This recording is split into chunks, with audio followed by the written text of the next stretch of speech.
नमस्कार दोस्तों, आज मैं समूह के खाता बही एसएसजी लेजर के बारे में बतलाने जा रहा हूँ।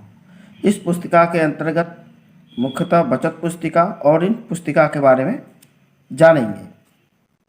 इसी पुस्तिका के आधार पर सदस्य पासबुक भरा जाता है। आज मैं बचत पुस्तिका के बारे में बतलाने जा रहा हूँ। इस पुस्तिका को समूह के मीटिंग में ही भरा जाना चाहिए। जब आप इस पुस्तिका को भरेंगे तो इसमें 3 स्थितियों का सामना करना पड़ता है। पहला, एक ऐसा सदस्य है जो नियमित रूप से बचत करती है, उसे बचत पुस्तिका में कैसे लिखेंगे। कुछ सदस्य ऐसी भी होंगी जो नियमित बचत नहीं करती होगी, तो उसका कैसे भरेंगे।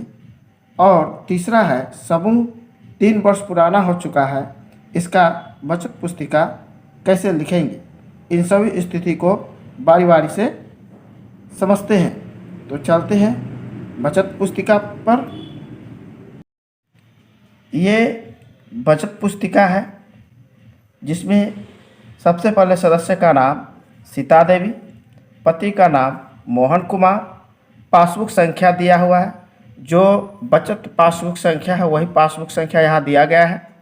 स्वयं सहायता समूह का नाम राधा जीविका स्वयं सहायता समूह, ग्राम संगठन का नाम गुलाब जीविका महिला ग्राम संगठन। उसके बाद यहाँ दिनांक है, बचत, ब्याज लाभांश, संचयी बचत, अन्य और लेखापाल का हस्ताक्षर। इसमें 2 कॉलम अतिरिक्त बना हुआ है, ब्याज लाभांश का और अन्य का। फिलहाल इस कॉलम का कोई उपयोग नहीं हो रहा है। यदि हम चाहें तो एचआरएफ बचत के लिए हम यहाँ पे ये कॉलम बना सकते हैं। तो देखते हैं सीता देवी द्वारा जो 10 रुपया वो जमा करती है उसे बचत पुस्तिका में कैसे लिखते हैं। तो यहाँ 1/3/2022 को 10 रुपया जमा करती है, तो संचयी में भी 10 रुपया। 8/3/2022 को 10 रुपया जमा करती है, तो संचयी में 20 रुपया। इस संचय में 20 रुपया कहने का मतलब यह है कि पहला बचत और दूसरा बचत का योग हो जाता है, यानी कि कुल, जो यहाँ पे हम देख सकते हैं। उसके बाद 15/3/22 को 10 रुपया बचत करती है और संचयी बचत इनका 30 रुपया हो जाता है। यानी ये 10 रुपया जो है इस 20 रुपया में जुड़ गया, तो यहाँ पे 30 हो गया। फिर 22/3/2022 को 10 रुपया जमा करती है और संचयी 40 हो गया। फिर यहाँ देखते हैं इस 30 में ये 10 रुपया जुड़ करके 40 रुपया हो गया। फिर 29/3/22 को 10 रुपया जमा करती है और उनका 50 रुपया हो जाता है। तो संचयी में पहले वाला बचत में हमेशा वो जुड़ते आता है। उसके बाद 5/4/2022 को 10 रुपया जमा करती है और संचयी में 60 रुपया हो जाता है। ये 10 रुपया इस 50 रुपये में जुड़ गया, इसीलिए यहाँ पे 60 रुपया। फिर 12/4/2022 को 10 रुपया जमा करती है और संचयी में 70 रुपया हो गया। ये 10 रुपया इस 60 रुपया में जुड़ गया और ये यहाँ पे इसका 70 रुपया है। तो संचयी बचत इसी को कहते हैं। अगर हम दीदी यदि हमसे पूछे कि आप बताइए कि 28/6/2022 को मेरा कुल बचत कितना है, तो उनका कुल बचत 180 रुपया मात्र ये कॉलम देख करके बतला देंगे। हमें मिनट्स का, कार्यवाही पुस्तक का वो सारा जोड़ने का ज़रूरत नहीं पड़ेगा। तो ये एक सीता देवी द्वारा जो नियमित रूप से बचत करती है उसका यह उदाहरण है। इसी चीज़ को अब हम दूसरे तरीक़ा से समझते हैं। यहाँ देखिए, बचत पुस्तिका, सदस्य का नाम सीता देवी, पासबुक संख्या जो उनका बैंक बचत खाता का जो संख्या है वही संख्या है। यहाँ पर भी स्वयं सहायता समूह का नाम राधा जीविका स्वयं सहायता समूह, ग्राम संगठन का नाम गुलाब जीविका महिला ग्राम संगठन। ये जो सीता देवी हैं, इनका 2 वर्षों से बचत पुस्तिका नहीं लिखा जा रहा था।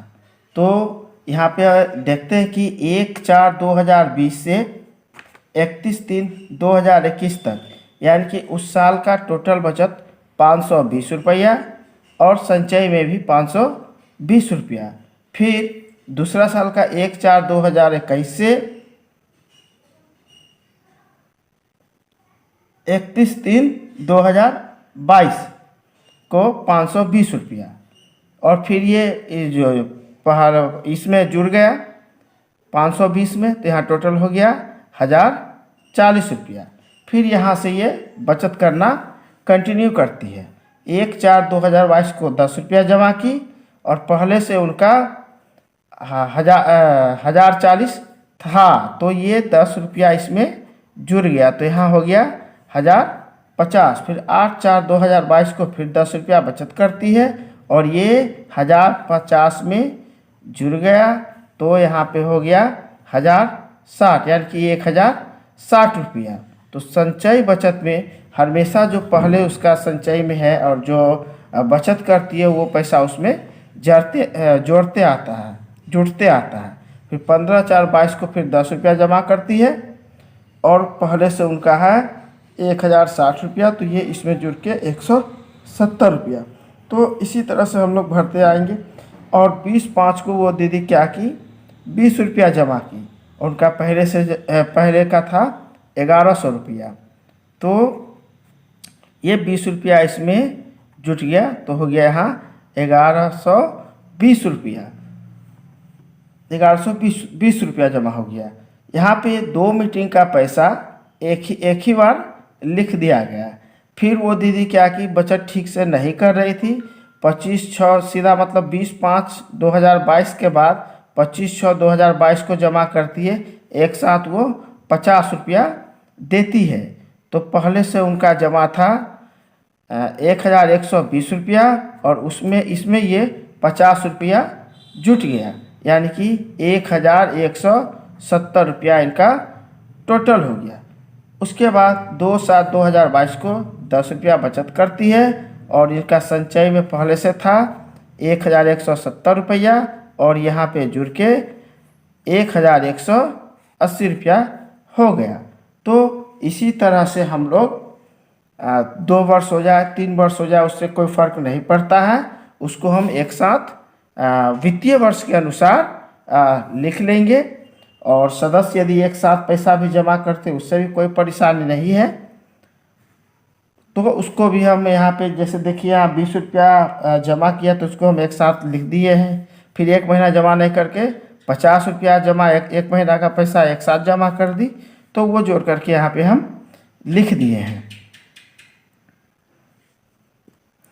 लेकिन ये आदर्श समूह का उदाहरण नहीं हो सकता, चूँकि हम यहाँ देख रहे हैं कि इनका एक साथ वो 2 मीटिंग में नहीं आए, फिर 5 मीटिंग में नहीं आकर के एक ही बार जमा कर दी, तो इसको हम आदर्श मतलब समूह नहीं कह सकते हैं। लेकिन बचत पुस्तिका तो हमें भरना ही है, तो उसको हम इसी प्रकार से भरेंगे।